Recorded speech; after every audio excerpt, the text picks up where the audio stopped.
Okay, so I'm going to use this punch. I'm going to go ahead and I'm going to set it up so that I can put my snap in here, put my rivet in here, and I just pick a spot so that it's off the edge of the leather far enough and all that good stuff, and go ahead and just squeeze it and put the hole in there.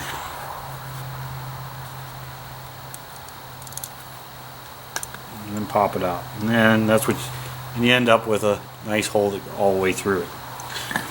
So the next thing I'll do is, let me go ahead and get the rivet out and the rivet setter, and we'll set a rivet. Okay, so the rivet setter is a two-piece setup, and this bottom piece I believe is called the anvil, and this top piece is probably just the punch of some kind. I'm not sure what the exact words are for them. But anyways, the top of this flat piece is domed, and you want the dome side up.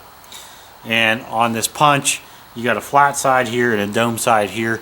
You want the dome side down so that you got the two domes pressing together on the against each other.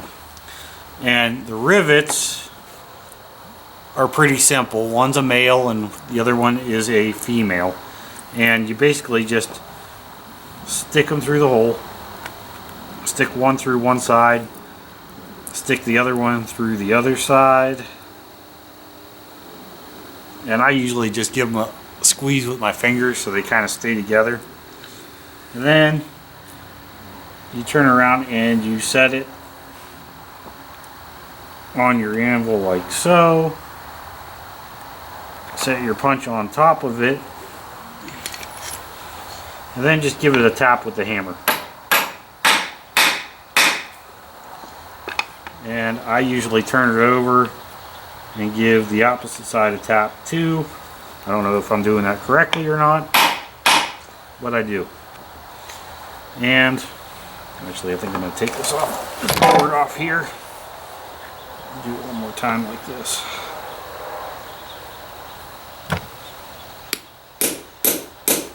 Get a little more solid hit. Okay, so that's all there is to setting a rivet. And it's pretty tight, it ain't going to come loose. And by the time we get done doing another rivet up here and the stitches across here, this thing's not going nowhere. So the next thing we want to do is, before I stitch this together, I'm going to put another piece of leather in between these two pieces of leather, and it's called a welt. And what that does is, when I slip my axe in there, it'll keep the edge of my axe from hitting the stitches that are going to go into here. So let me go ahead and cut a piece of leather out and we'll stick it in there. This piece of leather doesn't have to be very fancy. It's just it just is what it is. Okay, so I got this smaller piece of leather. It's about a ½ inch wide, and as long as it needs to be this way. The length this way is up to you as far as determining, but I'm only going to run my stitches down a little bit past this welt, but I'm not going to have any edge down here in the bottom, so that's why I'm not going to do a welt. I want to sew this up so it's nice and tight there. So what I'm going to do is basically I just take this piece of leather and I just slide it in between the two like so.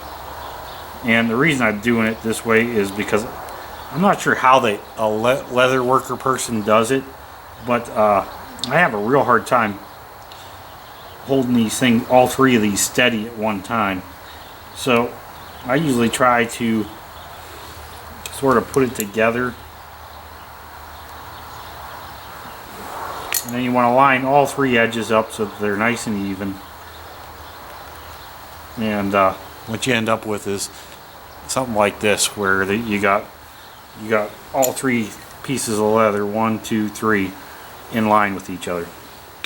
And once I get like this, the next thing I'll do is I'll pop a hole in here on this end and put this rivet in. And the reason I do that is it actually holds my welt in place, so that way I can punch the holes for the stitches without having to worry about everything moving on me. So let me go ahead and do like I did before and punch another hole up here, and we'll go ahead and get that rivet in, and I'll be right back with you. Okay, so I did the same thing. I went ahead and set this rivet. It's in there. It's nice to get ready to go. So one thing about rivets I will say, and I wanted to add this in real quick, was if you buy rivets, these probably aren't the best ones, but for an amateur guy like me, they seem to work okay. They do make some heavier duty ones if you want to do that. I think you got to have a different kind of setter for those. Not really sure. The ones I use are candy leather ones, and they're light ones, but whenever I put a rivet in, I always end up stitching it anyway, so I'm getting the benefit of both rivet and stitches. And the other thing I wanted to add about rivets is that if you do a rivet and you put it in a piece of leather, make sure you get a rivet that is long enough to go through the leather right. You don't want to try to put a rivet that's too short into here, or it just won't set right, and then it'll end up popping loose sooner or later anyways. So now that we got both rivets set, we are about halfway home on this thing, or really. Another thing I wanted to say was, if you didn't really want to stitch it, instead of just setting this one rivet up here at the top, you could probably have punched 1, 2, 3, 4, or 5 holes down along here and set 4 or 5 rivets along here, and you'd have been done. But rivets, I don't like to use rivets for everything, so, and I'm kind of an idiot and like to do things the hard way sometimes. So I'm going to go ahead and run a line of stitches down along this. So the next thing I'm going to do for that is I'm just going to take this old ice pick that I have, and basically I know that my welt in the middle is a 1/2 inch thick, so I'm going to come in and I'm going to eyeball it about 1/4 and put a dot. And then I'm going to take a piece of straight edge, and I'm gonna set my piece of straight edge up along this piece of leather, like so. And I'm basically just going to use the straight edge to make a nice little line, light line with my ice pick right along here. You can use a pencil too, it wouldn't matter. And then that gives me a nice straight line to mark my stitch holes. So I know my first one's right there. So then I'll move over a bit and mark for my next one. Move over a bit and mark for my next one. And I'll just mark out each hole as I go. Now, I don't usually measure out these. I don't have one of those little fancy little wheels that you roll across here and it marks them for you. I wish I did, because if I had one I'd use it, but I don't. So what I do is I just eyeball it, and I just mark my holes all the way along here until I get them all set up.